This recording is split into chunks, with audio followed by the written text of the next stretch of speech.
Hello student, this is Akanksha Sharma. You are watching my YouTube channel. और आज मैं आपको लेके आई हूँ डेप्रिसिएशन का एक न्यू प्रॉब्लम, जिसमें आपको WDV it means diminishing balance method से आपको डेप्रिसिएशन लगाना है और मशीनरी अकाउंट प्रिपेयर करना है। ठीक है स्टूडेंट, ये भी आपके TS ग्रेवाल का ही क्वेश्चन है। अब स्टार्ट करते हैं। एक company purchase a machine for ₹50,000 on 1st October 2020. Another machine costing 10,000 was purchased on 1st December 2021. तो एक मशीनरी 1 अक्टूबर को 50,000 की खरीदी है, एक मशीनरी 1 दिसंबर को 10,000 की खरीदी है। On 31 March 23 the machine purchase in 20 was sold at A loss 5,000। जो आपने कब खरीदी थी, 1 अक्टूबर को खरीदी थी, वो क्या कर दी है, अब आपने बेच दी है। ठीक है, कब बेची है, 31 March 2020 को। ठीक है, जो 20 में परचेज करी थी उसको सोल्ड किया है लॉस पे। Depreciation charge 15% per annum diminishing balance method से निकालना है। Account are close 31 March every year. Prepare the machinery account for 3 year के लिए आपको प्रिपेयर करना है। ठीक है स्टूडेंट, तो पहले हम क्या करेंगे, पहले हम स्टार्ट करते हैं वर्किंग नोट। क्योंकि आपको पहले ये पता होना चाहिए कि हमें मशीनरी जो खरीदी है उसका वर्किंग नोट किस तरीके से लगाना है। तो फर्स्ट मशीनरी आपकी है 1 अक्टूबर 2020 को 50,000 की। ठीक है, अब इस पर डेप्रिसिएशन कैसे लगाएंगे आप।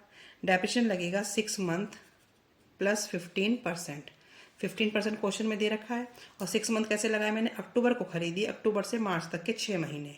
तो 6/12 15% लगाने के बाद मेरा अमाउंट आएगा 3750। ठीक है, ये आप लगा के देख लेना, कैलकुलेट करके देखना पड़ेगा आपको। अब ये वैल्यू मेरी आ गई 1 अप्रैल 2021 की।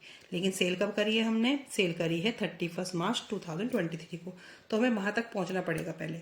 फिर 15% लगेगा डेप्रिसिएशन। अब ये है WDV डिमिनिशिंग बैलेंस मेथड। तो ये हर बार इस वाली वैल्यू पे, जो डेप्रिसिएशन लगने के बाद वाली आती है उस पे लगेगा। अब इस वाली वैल्यू का 46250 का 15%। ठीक है, तो ये आएगा मेरा 6938। 6938। अब इसको माइनस कर देंगे तो फिर मेरा आएगा 39312। ये मेरी आ गई 2022। अब मुझे एक और डेप्रिसिएशन लगाना है, क्योंकि मैंने सेल कब करी है, ये मैंने सेल करी है 2023 में। तो ये मेरा लगेगा 5897, 15%। ठीक है स्टूडेंट, 15% फिर लगा दिया मैंने। अब वो भी इस पे लगाया है। अब इस पे लगाने के बाद मेरी वैल्यू आ गई 33415।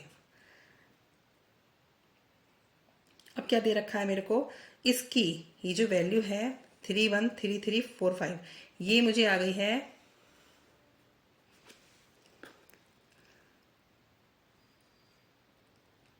2023 की वैल्यू आई 33415। अब ये मैंने 5,000 के लॉस पे बेची है। तो 5,000 के लॉस पे बेची है, इट मीन्स कितने में बेची होगी, ये मेरे क्वेश्चन में मेंशन है कि लॉस ऑन सेल। मुझे 5,000 का लॉस हुआ, तो इसमें से इसको माइनस कर देंगे तो वैल्यू मेरी कितनी आ जाएगी, फिर देखो करके 51482। इट मीन्स मैंने सेल कितने में करी है, 28,415 में। ठीक है स्टूडेंट, आपको समझ आया। मैंने अपनी एक मशीनरी 2020 में अक्टूबर में खरीदी थी 50,000 की। उस पर जब अक्टूबर में खरीदी, जहां से खरीदते हैं वहां से 31 मार्च तक 6 महीने 15% इस पे लगाया, तो अमाउंट आई ये। फिर अब 21 की वैल्यू ये आ गई। फिर डेप्रिसिएशन इस पे लगाना है। स्ट्रेट लाइन में हम हर बार एक ही कॉस्ट पे लगाते हैं, ओरिजिनल कॉस्ट पे, बट रिटर्न डाउन में हर बार डेप्रिसिएशन लगने के बाद वाले पे। तो इस पे लगाया 15%, ये आया। फिर इस पे 15% लगाया तो ये आया। अब ये वैल्यू मेरी आ गई 2023 की, क्योंकि 23 में ही मशीनरी सेल करी है, तब तक हमें डेप्रिसिएशन लगाना पड़ेगा। फिर सेल करी है हमने, लॉस पे बेच रखी है। क्वेश्चन में दे रखा है कि आपने सोल्ड एट ए लॉस, 5,000 के लॉस पे बेची है। तो बेची कितने में वो नहीं पता, तो उतने में से हम लॉस माइनस कर देंगे तो हमारा सेल की वैल्यू आ गई।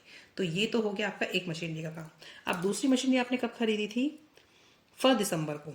तो 1 दिसंबर को हमने 2021 में कितने की खरीदी है, 10,000 की। अब आप इसका डेप्रिसिएशन लगाएं, क्यों, क्योंकि इसके कोई सेल तो हुई नहीं है। अब ये ऐसे ही चलेगा इसका। तो 4 मंथ दिसंबर से मार्च तक के प्लस 15%। ठीक है, आप ये लगा के देखना, 500 आ जाएगा। ये 22 की वैल्यू आ गई। फिर 15%, अब 15% इस पे लगेगा, ठीक है। इसका आएगा 25। ये आप कैलकुलेट करके देखें ज़रूर, ये कैलकुलेशन मैंने कर ली है पहले से ही। अब क्या है, ये मेरी वैल्यू आ गई 2023 की, ठीक है स्टूडेंट। अब उसके बाद हमें ज़रूरत पड़ेगी तो हम लगा के देख लेंगे, अदरवाइज हमें कोई ज़रूरत नहीं है, ठीक है, क्योंकि हमें 23 तक का ही बनाना है। अब स्टार्ट करते हैं अपना मशीनरी अकाउंट। मशीनरी अकाउंट को किस तरीके से प्रिपेयर करना है। आपने फर्स्ट मशीन कब खरीदी है? 1 अक्टूबर 2020 को। टू बैंक अकाउंट 50,000, ठीक है। अब इस वाले साल में 1 अक्टूबर से या 1 अप्रैल से 31 मार्च तक कोई मशीनरी परचेज नहीं करी, क्योंकि जो दूसरी मशीनरी खरीदी है 2021 में खरीदी है, और 2021 कब आएगा? 2021 इसके नेक्स्ट वाले में आएगा, ठीक है, दिसंबर में खरीदी है। तो इस वाले को हम यहीं क्लोज कर देते हैं, 31 मार्च 2021। और इसमें मेरा क्या लगेगा? पहले तो डेप्रिसिएशन, बाय डेप्रिसिएशन अकाउंट। अब डेप्रिसिएशन कौन सा लगाना है मुझे? 3750 वाला, क्योंकि एक ही मशीनरी खरीदी है। तो 3750 का हमने डेप्रिसिएशन लगा दिया। सेम डेट का ही मेरा क्या आ जाएगा? By balance carried down. ये क्वेश्चन बहुत सिंपल है। इस क्वेश्चन को कराने का बस एक ही मकसद था, जिससे कि आपको ये कैलकुलेशन करना आ जाए कि WDV से किस तरीके से कैलकुलेशन करनी है, ठीक है। तो इसमें हमेशा जो भी बुक वैल्यू आएगी घटने वाली माइनस करने के बाद वाली, उस पर ही डेप्रिसिएशन लगता है, और स्ट्रेट लाइन में ओरिजिनल कॉस्ट पे लगता है।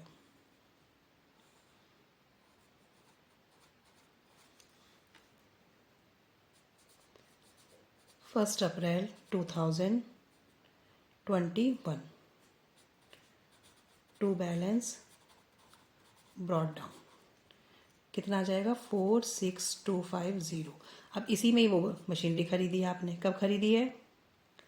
1 दिसंबर 2021 टू बैंक अकाउंट 10,000 की। अब क्या करेंगे? अब डेप्रिसिएशन लगाएंगे, जैसे आप लगाते हैं, बाय डेप्रिसिएशन अकाउंट। अब यहाँ पे ऐसे दिखा देते हैं, फर्स्ट आपका 6938, और सेकंड वाला आ जाएगा मेरा, ये सेकंड कौन सा है मेरा? 500, 8347 7438।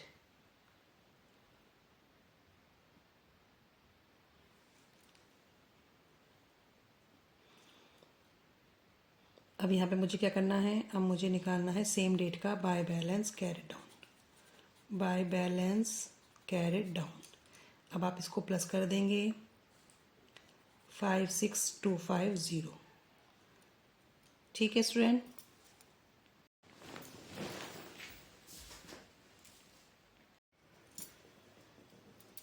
बैलेंस कैरी डाउन आएगा स्टूडेंट आपका 48812, ठीक है। अब आप इसको ऑफ कर देंगे, 56250। अब हमारे ये नेक्स्ट ईयर का क्या हो जाएगा? ओपनिंग बैलेंस 1 अप्रैल 2022 का, टू बैलेंस ब्रॉड डाउन। अब देखो आपका कितना है? 48812, ठीक है। अब देखो इसी वाले ईयर में 1 अप्रैल टू 31 मार्च को आपने एक मशीनरी सेल करी है, ये वाली जो है, तो उसका पूरे साल का डेप्रिसिएशन लगा। कोई खरीदी तो हमने है नहीं, बस बेची है, तो बेचने वाली इन्फॉर्मेशन भी आपको दिखानी पड़ेगी। 31 मार्च 2023 को आप सेल कर रहे हो, तो उसी डेट की आपको डालनी पड़ेगी। तो बाय बैंक अकाउंट कितने में आपने सेल करी है? 28,415। कितने का डेप्रिसिएशन लगा आपको उसी अकाउंट का? डेप्रिसिएशन तो दिखाया पड़ेगा ना आप मशीनरी का। देखो ये पूरे साल आपने यूज करने के बाद बेची, एंड ऑफ द ईयर, तो 5897 का डेप्रिसिएशन भी इस मशीनरी का लगा। अभी इसी की इन्फॉर्मेशन मैं साथ साथ डाल रही हूँ। जब भी मशीनरी कोई सेल होती है उसकी इन्फॉर्मेशन एक साथ डाल दो, तो आपको कंफ्यूजन बिल्कुल नहीं होगा। और उसे बेचने पे कितने का लॉस हुआ, तो बाय P&L अकाउंट 5000 का लॉस हुआ, ठीक है। तो इसकी सारी इन्फॉर्मेशन साथ हो गई, कितने का सेल हुई, कितने की सेल हुई है, और कितने का डेप्रिसिएशन लगा, कितने का उसका लॉस हुआ। प्रॉफिट होता तो इधर आ जाता।